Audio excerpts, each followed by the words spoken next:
La ley de gravitación universal es una ley física clásica que describe la interacción gravitatoria entre distintos cuerpos con masa. Esta fue presentada por Isaac Newton en su libro Philosophiae Naturalis Principia Mathematica, publicado en 1687, donde establece por primera vez una relación cuantitativa, deducida empíricamente de la observación, de la fuerza con que se atraen dos objetos con masa. Así, Newton dedujo que la fuerza con que se atraen dos cuerpos de diferente masa únicamente depende del valor de sus masas y del cuadrado de la distancia que los separa. Para grandes distancias de separación entre cuerpos se observa que dicha fuerza actúa de manera muy aproximada, como si toda la masa de cada uno de los cuerpos estuviese concentrada únicamente en su centro de gravedad, es decir, es como si dichos objetos fuesen únicamente un punto, lo cual permite reducir enormemente la complejidad de las interacciones entre cuerpos complejos. Así, con todo esto resulta que la ley de la gravitación universal predice que la fuerza ejercida entre dos cuerpos de masas m1 y m2 separados una distancia r es proporcional al producto de sus masas e inversamente proporcional al cuadrado de la distancia, es decir, 1, F igual gm1 m2 r2. Donde F es el módulo de la fuerza ejercida entre ambos cuerpos, y su dirección se encuentra en el eje que une ambos cuerpos. G es la constante de la gravitación universal. Es decir, cuanto más masivos sean los cuerpos y más cercanos se encuentren, con mayor fuerza se atraerán.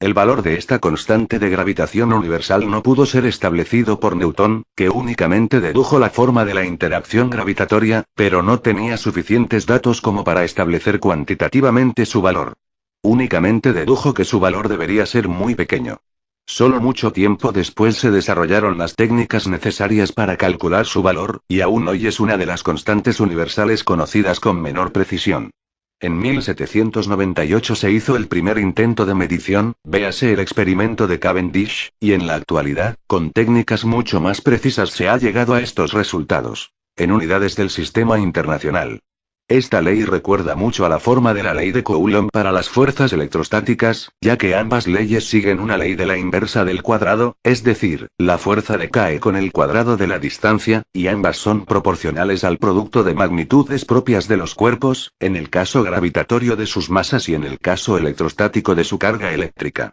Aunque actualmente se conocen los límites en los que dicha ley deja de tener validez, lo cual ocurre básicamente cuando nos encontramos cerca de cuerpos extremadamente masivos, en cuyo caso es necesario realizar una descripción a través de la relatividad general enunciada por Albert Einstein en 1915, dicha ley sigue siendo ampliamente utilizada y permite describir con una extraordinaria precisión los movimientos de los cuerpos, planetas, lunas, asteroides, etc., del sistema solar, por lo que a grandes rasgos, para la mayor parte de las aplicaciones cotidianas sigue siendo la utilizada, debido a su mayor simplicidad frente a la relatividad general, y a que ésta en estas situaciones no predice variaciones detectables respecto a la gravitación. Cuando el primer libro de los principios de Newton fue expuesto a la Royal Society, la Real Academia de las Ciencias, de Inglaterra, el coetáneo Roberto Oke acusó a Newton de plagio por copiarle la idea de que la gravedad decaía como la inversa cuadrado de la distancia entre los centros de ambos cuerpos. Aunque esta controversia ha durado incluso hasta nuestros días, no hay datos claros sobre si realmente Newton conocía los trabajos de Oke o no, ya que aunque ambos se carteaban regularmente, en ninguna de esas cartas Oke menciona la ley de la inversa cuadrado, algo que Newton sí hizo con otros autores a los que sí agradeció los trabajos anteriores en los que basó sus ideas. Frente a esta proclama de Oke de su idea de la inversa cuadrado, Newton reiteró que dicha idea en ningún caso era exclusivamente de él, sino que fueron varios autores en aquella época que ya se dieron cuenta de una dependencia de ese tipo, como reflejó en los agradecimientos de su publicación. Aunque éstas describían dichos movimientos, los motivos de por qué estos eran así o qué los causaban permanecían desconocidas tanto para Kepler como para sus coetáneos.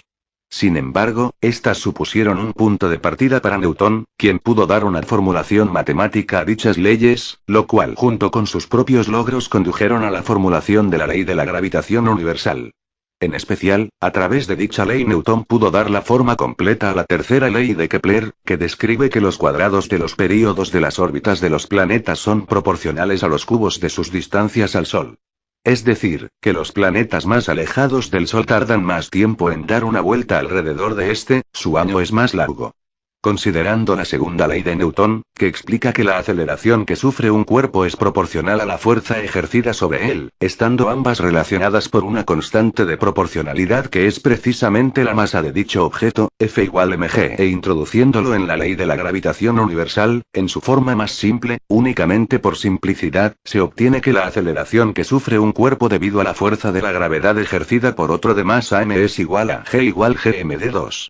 Donde g es la aceleración sufrida. Es decir, dicha aceleración es independiente de la masa que presente nuestro objeto, únicamente depende de la masa del cuerpo que ejerce la fuerza y de su distancia. Por ello, si se tienen dos cuerpos de diferente masa, por ejemplo la Luna y un satélite artificial, que únicamente tenga una masa de unos pocos kilogramos, a la misma distancia de la Tierra, la aceleración que produce esta sobre ambos es exactamente la misma.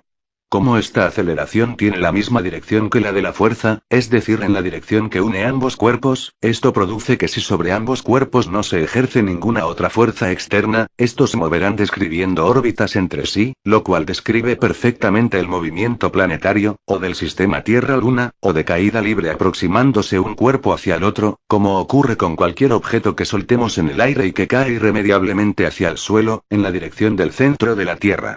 Con esta ley se puede determinar la aceleración de la gravedad que produce un cuerpo cualquiera situado a una distancia dada. Por ejemplo, se deduce que la aceleración de la gravedad que nos encontramos en la superficie terrestre debido a la masa de la Tierra es de g9,81 contra barra, que es la aceleración sufrida por un objeto al caer. Y que esta aceleración es prácticamente la misma en el espacio, a la distancia donde se encuentra la Estación Espacial Internacional, g9,32 contra barra, es decir, es un 95% de la gravedad que tenemos en la superficie, únicamente una diferencia de un 5%, siendo necesario recordar que el hecho de que los astronautas no sientan la gravedad no es porque ésta allí sea nula, sino por su estado de ingravidez, de caída libre continua. Y la gravedad que ejerce una persona sobre otra, situada a 1 metro de distancia, es de en torno a g10,8 contra barra, para una persona de unos 100 kilogramos. Este es el hecho por el que nos sentimos la gravedad que ejercen cuerpos poco masivos como nosotros. Continuando con lo que se acaba de mencionar acerca de la aceleración que sufre un cuerpo como consecuencia de otro objeto masivo, el hecho de que esta aceleración únicamente dependa de la masa de este cuerpo, olvidándonos de su distancia por un momento, muestra que para dos cuerpos dados de diferente masa, el cuerpo menos masivo será el que sufra una aceleración mayor, y por tanto un movimiento más pronunciado. Con esto se observa directamente una respuesta a por qué es la Tierra la que orbita en torno al Sol y no al revés, puesto que este último tiene una masa increíblemente superior a la de la Tierra, unas 330.000 veces superior, haciendo que el movimiento sufrido por el Sol como consecuencia de la Tierra sea insignificante. Y de igual modo, es la Luna, cuerpo menos masivo, la que orbita en torno a la Tierra. Cuando un cuerpo describe un movimiento circular, su velocidad va cambiando constantemente de dirección, motivo por el cual se dice que tiene una aceleración al no ser c constante la velocidad, aunque la magnitud de la velocidad no cambie. La aceleración que sufre el cuerpo se debe a una fuerza que actúa en forma constante, a lo largo de un radio, hacia el centro del círculo. Dicha fuerza recibe el nombre de fuerza centrípeta. Si esta fuerza deja de actuar, el cuerpo seguiría en línea recta, lo cual equivaldría a salir disparado en forma tangencial a la curva de su trayectoria, siguiendo un movimiento rectilíneo uniforme. Si se pone a girar una piedra atada a un cordel, este ejerce una fuerza centrípeta constante para jalar a la piedra acelerándola hacia el centro del círculo. La piedra ejerce sobre el cordel una fuerza centrífuga que la impulsa hacia afuera, originando una tensión en el cordel que aumentará a medida que sea mayor la velocidad con que gira la piedra. Para calcular el valor de la fuerza centrípeta se usa la ecuación Fc igual V2R.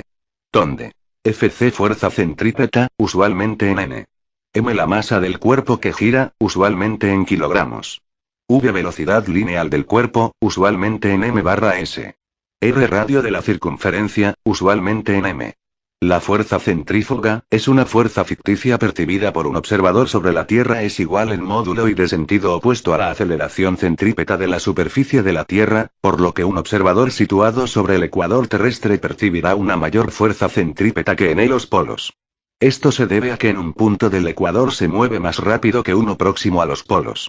Por tanto, cuando la Tierra da una vuelta alrededor de su eje, el punto sobre el ecuador habrá recorrido aproximadamente 40,000 kilómetros, que es el valor de la longitud de la circunferencia en el ecuador, mientras que el punto próximo a uno de los polos recorrería aproximadamente 1000 kilómetros. Debido a ello, la velocidad lineal de un punto sobre el ecuador será mayor que la de un punto cerca de los polos y consecuentemente será mayor también su fuerza centrífuga. Como el efecto de la fuerza centrífuga es un distanciamiento respecto al eje de giro, la fuerza centrífuga percibida por un observador sobre la Tierra equivale a que éste vea que dichos cuerpos se alejan del eje de giro, reduciendo el efecto de la fuerza de gravedad de acuerdo con las medidas de dicho observador. Por esa razón, al medir el peso efectivo de un cuerpo, un observador situado cerca del ecuador medirá un menor peso que uno situado cerca de los polos, toda vez que la aceleración centrífuga medida es menor en los polos, además de encontrarse más cerca del centro de la Tierra debido al achatamiento de sus polos. Aparte de los problemas prácticos mencionados anteriormente, existían algunos problemas de carácter más filosófico que atañen a la propia teoría en sí. En concreto, uno de ellos era el concepto de acción a distancia que utiliza la teoría. Esto es, en todo momento se ha descrito que dos cuerpos alejados una determinada distancia, y por tanto, no se encuentran en contacto entre sí, se ejercen una fuerza, la fuerza de la gravedad. Sin embargo, sería necesario responder a las preguntas de cómo se ejerce dicha fuerza si ambos cuerpos no se tocan. Esto era una cuestión por resolver, no únicamente de la teoría de Newton, sino que también atañía al electromagnetismo, y que no se sabía cómo afrontar. Por ello, esto dio lugar al concepto físico de campo, que aunque no resolvía completamente el problema, sí facilitaba la utilización de estas fuerzas a distancia y su explicación, y que para la gravedad hizo que se comenzase a trabajar a través de la idea del campo gravitatorio como causante de dicha fuerza de la gravedad. Posteriormente, este problema quedaría resuelto en la relatividad general, ya que en esta se prescindió de describir la gravedad como una fuerza, pasando a entenderse esta como una consecuencia de que los cuerpos con masa curvan el espacio-tiempo, donde como analogía se podría imaginar el espacio-tiempo como una cama elástica, donde los cuerpos pesados hacen que ésta se deforme y por tanto los objetos que pasen por ahí se desvían de sus trayectorias originales. Otro gran problema que traía consigo esta teoría, y que sirve como uno de los postulados desde los que se desarrolla la relatividad general, es el conocido como principio de equivalencia. Este aboga por el hecho de que en la teoría de la gravitación universal se utiliza una cantidad propia de cada cuerpo que es la que origina la fuerza de la gravedad, su masa. Aunque aquí se ha relacionado directamente con la masa propia de cada cuerpo, esta realmente podría ser definida como una masa gravitacional, en contraposición con la masa utilizada en la segunda ley de Newton, que habla sobre la inercia de los cuerpos, igual m y que podría ser llamada masa inercial. En la práctica, no existe ninguna ley, principio o hecho que establezca que ambas masas son, en efecto, la misma masa, como se ha supuesto en toda la descripción realizada, únicamente se conoce que ambas son prácticamente iguales con una gran precisión. Este hecho que traería una gran importancia, puesto que de no ser las mismas, la aceleración que experimenta un cuerpo dejaría de ser independiente de su masa, por ejemplo, no ha podido ser resuelto de una manera efectiva, dando lugar al mencionado principio de equivalencia.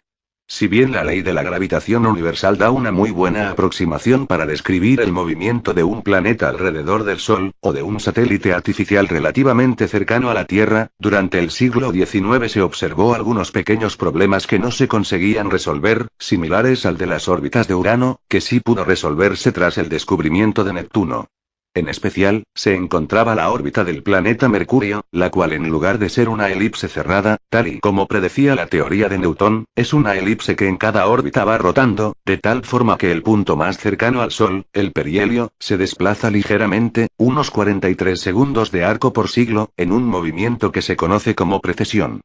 Aquí, al igual que con el caso de Urano, se postuló la existencia de un planeta más interno al Sol, al cual se le llamó Vulcano, y que no habría sido observado por estar tan próximo al Sol y quedar oculto por su brillo. Sin embargo, este planeta no existe en la realidad, su existencia era inviable de todas formas, por lo que dicho problema no pudo resolverse, hasta la llegada de la relatividad general de Einstein. Además de este problema, en la actualidad el número de las desviaciones observacionales existentes que no se pueden explicar bajo la teoría newtoniana son varias. Como se ha mencionado ya, la órbita del planeta Mercurio no es una elipse cerrada tal como predice la teoría de Newton, sino una cuasi-elipse que gira secularmente, produciendo el problema del avance del perihelio que fue explicado por primera vez solo con la formulación de la teoría general de la relatividad.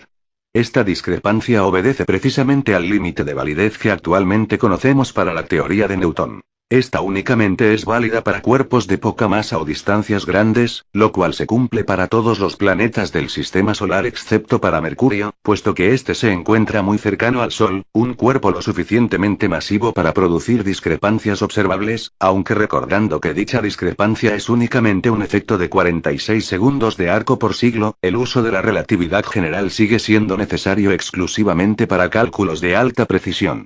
Aunque bajo la descripción de la gravedad de Newton esta únicamente se produce entre cuerpos con masa, se ha observado cómo la luz también se curva, se desvía, como consecuencia de la gravedad producida por un cuerpo masivo, por ejemplo el Sol. Este hecho, que aunque sí podía llegar a interpretarse únicamente usando la ley de la gravitación universal, esta no daba cuenta de la desviación correcta observada, resultó ser una de las primeras predicciones contrastadas que apoyaron la relatividad general. La velocidad de rotación de las galaxias no parece responder adecuadamente a la ley de la gravitación, lo que ha llevado a formular el problema de la materia oscura y alternativamente de la dinámica newtoniana modificada. A través de la tercera ley de Kepler hemos mencionado que los períodos de los cuerpos crecen con la distancia a la que se encuentran del cuerpo masivo.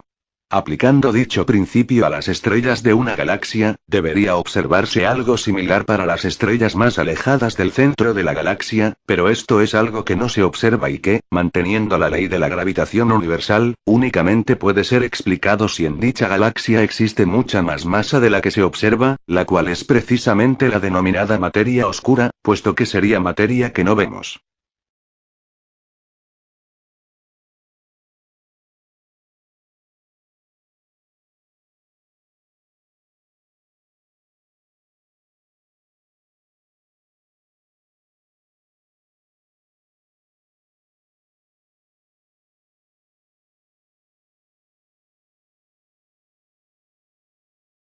Completamente el problema, si facilitaba la utilización de estas fuerzas a distancia y su explicación, y que para la gravedad hizo que se comenzase a trabajar a través de la idea del campo gravitatorio como causante de dicha fuerza de la gravedad.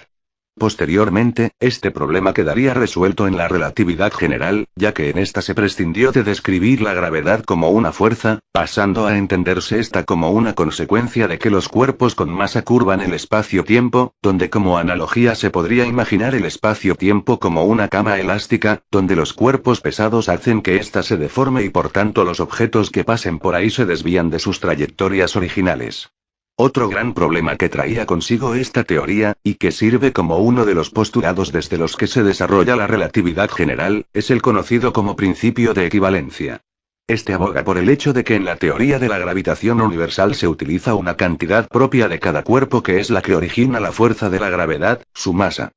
Aunque aquí se ha relacionado directamente con la masa propia de cada cuerpo, esta realmente podría ser definida como una masa gravitacional, en contraposición con la masa utilizada en la segunda ley de Newton, que habla sobre la inercia de los cuerpos, igual m y que podría ser llamada masa inercial. En la práctica, no existe ninguna ley, principio o hecho que establezca que ambas masas son, en efecto, la misma masa, como se ha supuesto en toda la descripción realizada, únicamente se conoce que ambas son prácticamente iguales con una gran precisión. Este hecho que traería una gran importancia, puesto que de no ser las mismas, la aceleración que experimenta un cuerpo dejaría de ser independiente de su masa, por ejemplo, no ha podido ser resuelto de una manera efectiva, dando lugar al mencionado principio de equivalencia.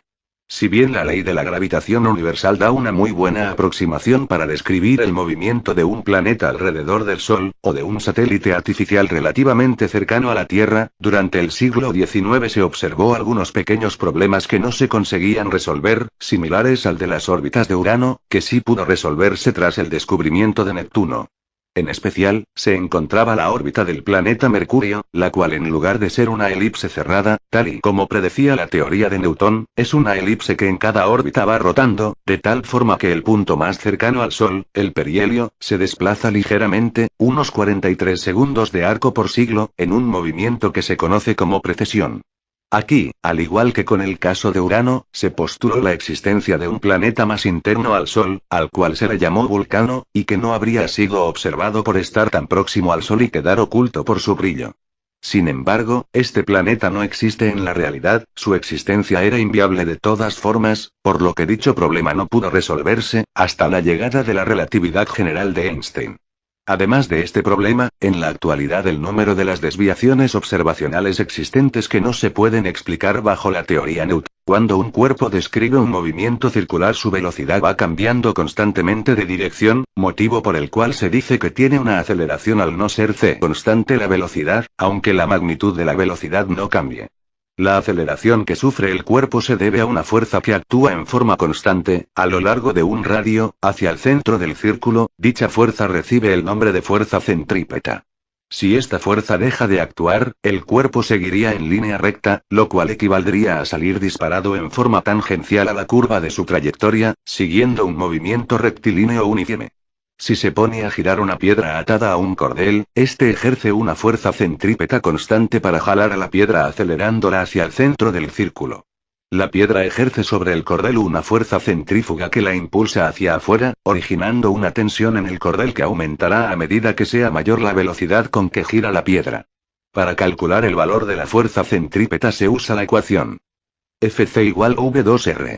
Donde Fc fuerza centrípeta, usualmente en N. M la masa del cuerpo que gira, usualmente en kilogramos. V velocidad lineal del cuerpo, usualmente en m/s. R radio de la circunferencia, usualmente en m. La fuerza centrífuga, es una fuerza ficticia percibida por un observador sobre la Tierra, es igual en módulo y de sentido opuesto a la aceleración centrípeta de la superficie de la Tierra, por lo que un observador situado sobre el ecuador terrestre percibirá una mayor fuerza centrípeta que en los polos. Esto se debe a que en un punto del ecuador se mueve más rápido que uno próximo a los polos.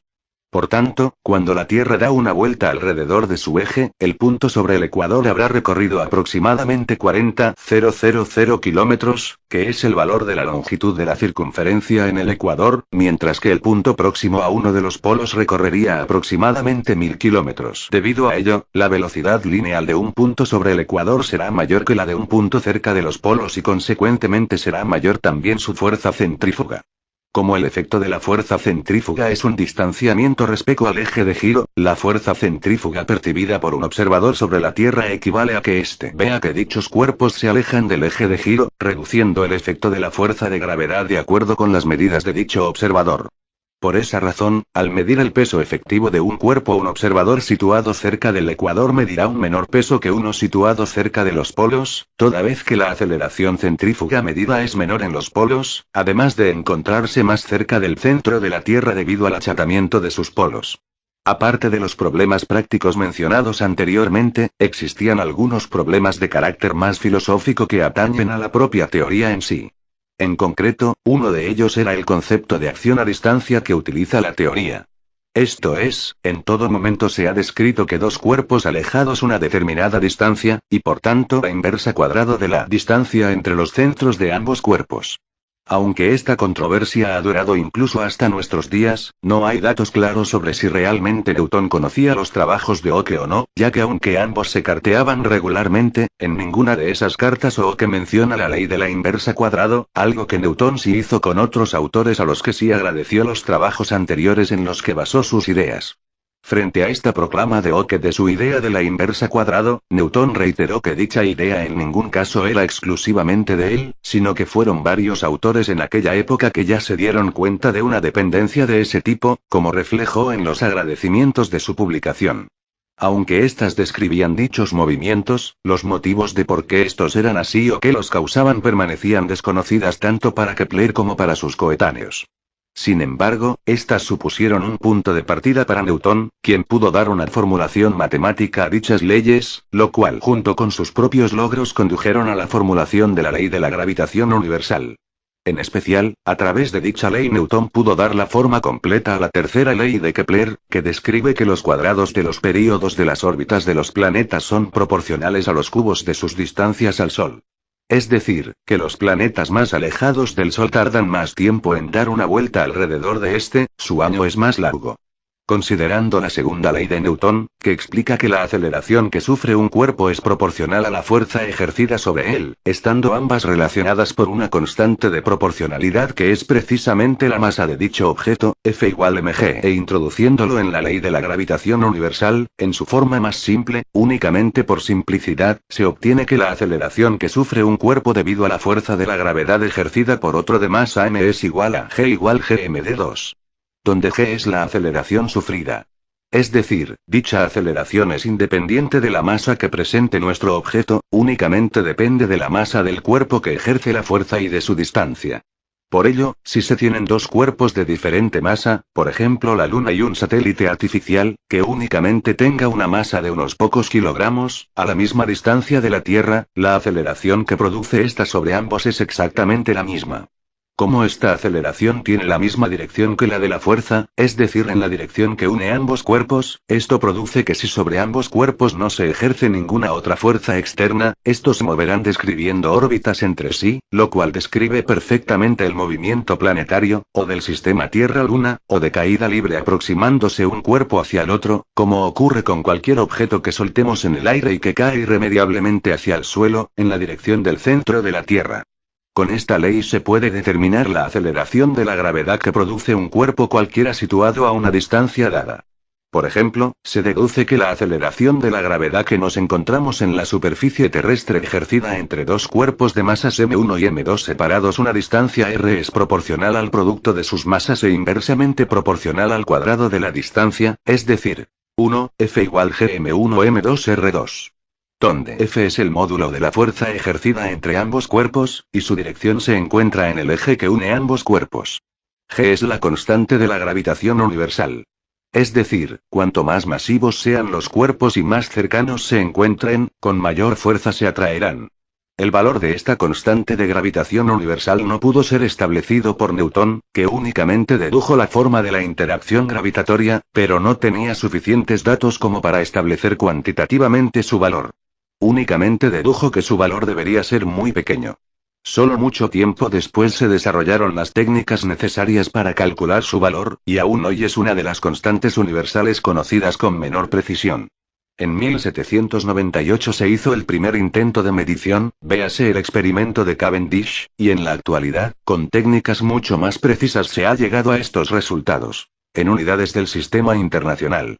Esta ley recuerda mucho a la forma de la ley de Coulomb para las fuerzas electrostáticas, ya que ambas leyes siguen una ley de la inversa del cuadrado, es decir, la fuerza decae con el cuadrado de la distancia, y ambas son proporcionales al producto de magnitudes propias de los cuerpos, en el caso gravitatorio de sus masas y en el caso electrostático de su carga eléctrica. Aunque actualmente se conocen los límites en los que dicha ley deja de tener validez, lo cual ocurre básicamente cuando nos encontramos cerca de cuerpos extremadamente masivos, en cuyo caso es necesario realizar una descripción a través de la relatividad general enunciada por Albert Einstein en 1915, dicha ley sigue siendo ampliamente utilizada y permite describir con una extraordinaria precisión los movimientos de los cuerpos, planetas, lunas, asteroides, etc., del sistema solar, por lo que a grandes rasgos, para la mayor parte de las aplicaciones cotidianas sigue siendo la utilizada, debido a su mayor simplicidad frente a la relatividad general, y a que ésta en estas situaciones no predice variaciones detectables respecto a la gravitación. Cuando el primer libro de los principios de Newton fue expuesto a la Royal Society, la Real Academia de las Ciencias, de Inglaterra, el coetáneo Roberto Oke acusó a Newton de plagio por copiarle la idea de que la gravedad decaía como la inversa cuadrado de la distancia entre los centros de ambos cuerpos. Aunque esta controversia ha durado incluso hasta nuestros días, no hay datos claros sobre si realmente Newton conocía los trabajos de Oke o no, ya que aunque ambos se carteaban regularmente, en ninguna de esas cartas Oke menciona la ley de la inversa cuadrado, algo que Newton sí hizo con otros autores a los que sí agradeció los trabajos anteriores en los que basó sus ideas. Frente a esta proclama de Oke de su idea de la inversa cuadrado, Newton reiteró que dicha idea en ningún caso era exclusivamente de él, sino que